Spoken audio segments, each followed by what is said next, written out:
2024 के लोकसभा चुनाव में अब महज गिनकर साल भर का वक्त बचा है। उससे पहले कई राज्यों में विधानसभा के चुनाव होने हैं।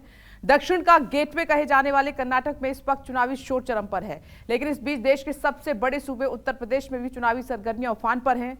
प्रदेश में नगर निकाय के चुनाव हो रहे हैं, जिसके लिए बीजेपी और समाजवादी पार्टी ने एड़ी चोटी का जोर लगा दिया है और खुद सीएम योगी आदित्यनाथ पूरी ताकत झोंक रहे हैं।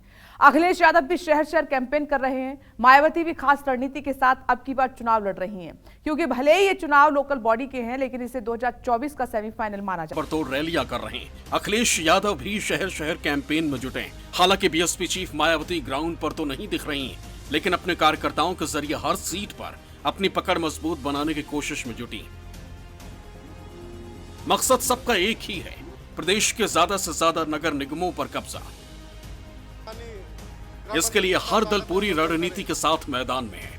बीजेपी से लेकर बीएसपी और समाजवादी पार्टी तक पूरे दमखम के साथ अब की बार सियासी अखाड़े में जोर आजमाइश कर रही है। आपको निकाय चुनाव का पूरा सियासी गुणा भाग बताएंगे, लेकिन उससे पहले जरा सीएम योगी आदित्यनाथ और बीजेपी के बड़े नेताओं के कैंपेन के बारे में जान लीजिए।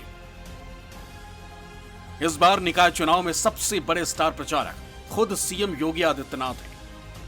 सीएम खुद यूपी के सभी 75 जिलों में जनसभाएं कर रहे हैं। महापौर वाले सभी 17 शहरों में उनके साथ दोनों डिप्टी सीएम और कैबिनेट मंत्रियों के दौरे हो रहे हैं। सीएम योगी एक दिन में कम से कम 5 जिलों का दौरा कर रहे हैं। इसके अलावा हर नगर निगम में मेयर के प्रचार के लिए 2-2 कैबिनेट मंत्रियों को जिम्मेदारी दी गई है। सीएम योगी अपने हर भाषण में अपनी उपलब्धियां तो गिनाते ही हैं,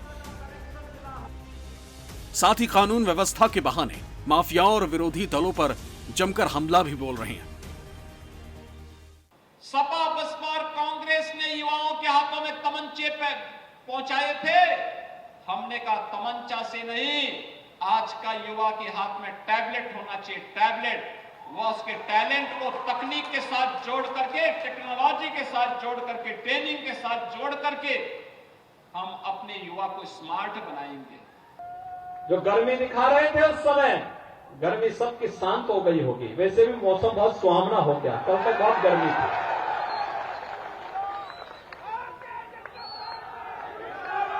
गुंडा टैक्स वसूली करने वाले कहां चले गए, कोई पता ही नहीं। आज यूपी नो कर्फ्यू, नो दंगा। यूपी में सब और चंगा। समाजवादी पार्टी के मुखिया अखिलेश यादव भी धुआंधार चुनाव कैंपेन में जुटे।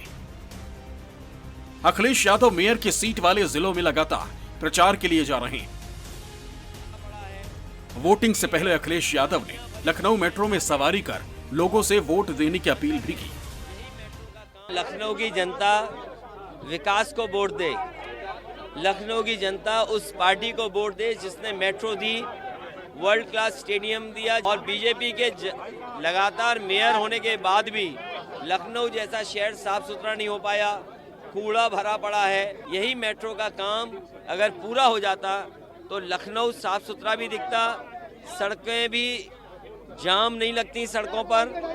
रिवर फ्रंट का काम समाजवादी सरकार का, रिवर फ्रंट को अगर खराब किया है, वो गोमती आज गंदी बह रही है, वो केवल भाजपाइयों की वजह से बह रही है। मुख्यमंत्री जी को माफियाओं की बात इसलिए नहीं करनी चाहिए है क्योंकि अगर उन्होंने अपने मुकदमे ना हटाए होते तो उतनी लंबी चार्जशीट होती उनकी। कितनी लंबी चार्जशीट थी उनकी। डबल इंजन की सरकार, आपस में इंजन खेल रहे, एक दूसरे से टकरा रहे हैं। इस वक्त हम मौजूद हैं लखनऊ के भूतनाथ मेट्रो स्टेशन पे और यहाँ पर मेट्रो के जरिए सपा मुखिया अखिलेश यादव प्रचार करने, जो लखनऊ से मेयर प्रत्याशी हैं वंदना मिश्रा, उनके लिए प्रचार के लिए उतरे हैं। उनके आप देख रहे होंगे तस्वीरों में कि यहाँ पर अखिलेश यादव वंदना मिश्रा के साथ मौजूद हैं। यहाँ पर उन्होंने जो विकास कार्य किए हैं मेट्रो के जरिए, उसको लेकर के वो यहाँ पहुंचे हैं। अखिलेश यादव लखनऊ में चुनाव प्रचार कर रहे थे। इसके बाद 2006 और 2012 में लगातार 2 बार डॉक्टर दिनेश शर्मा महापौर बने। 2017 में नमस्कार, मैं हूं मानक गुप्ता। अगर आपको हमारा ये वीडियो पसंद आया हो तो इसे लाइक और शेयर जरूर करें, और हां, हमें सब्सक्राइब और फॉलो करना ना भूलें ताकि आप देश और दुनिया की कोई खबर मिस ना करें। तो जुड़े रहिए हमारे साथ और देखते रहिए न्यूज़ 24।